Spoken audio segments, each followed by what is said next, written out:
Hey, Dad. Yeah, Kat. Remember when we did the last interview with you, so not last week, but the week before? I like the one that they did with you. That was fun.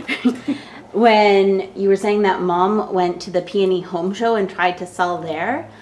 If I'm not mistaken, that's where you became a salesman for Sound of Music. Want to tell us that story? Well, I was selling before that, right? But that's where it became quite evident that I would be in sales.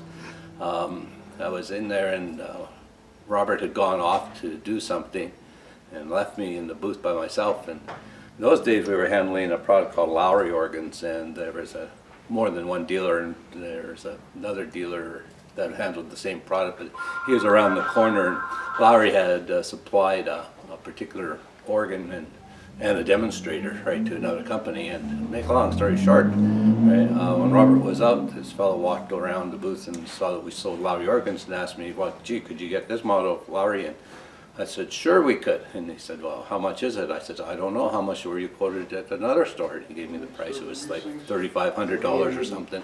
And I think I was 15, 16 at the time. And I said, sure, right, I can do that. Well, it turned out that it was a prototype, brand new instrument, right? So that was the display model that was leaving the P&E and going to the CNE in Toronto, right? The big fair there.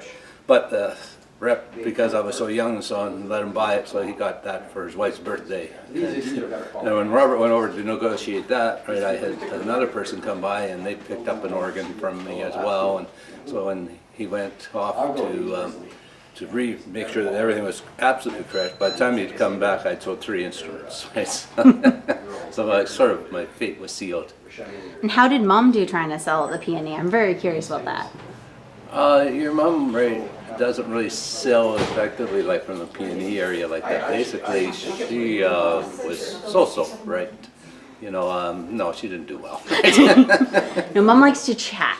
Yeah, she likes to chat, but the P&E is a pretty crowded thing because you've got thrones of people walking by in front of you, and you're supposed to promote and then, you know, do the sales that way kind of situation, but stop the people from walking by. You know? What else happened at the Peony in the years you spent? How many years did you guys do the Peony? Oh, we did the P&E and home shows for at least, it must have been at least 15 years or so. It was a continual thing, yeah.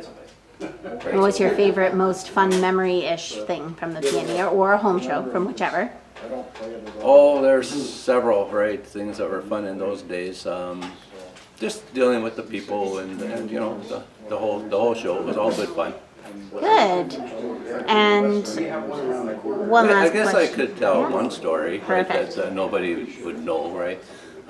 You're sitting and you're demonstrating, right? Yeah. And you're playing the instruments, and I was kind of clueless when it came to people, right, like approaching you and kind of doing stuff. So I was sitting there playing, and then this young gal, right, had a boyfriend, a girlfriend, and another gal that was with him, and took one along the sides, right, and had a little seat, and I was playing the organ, and before long this gal was sitting on the bench beside me, and I kept playing and demonstrating the instrument. And, right, she kept sitting there for quite an extended period of time, and it dawned on me later, in later life, right, that probably what she was trying to do is get me to actually go out into the amusement grounds and spend the time with them. Have a date? Have a date, yeah. That's probably the direction. All right, I'll let you get back to the books. We'll see you later. All right, thanks, Kat.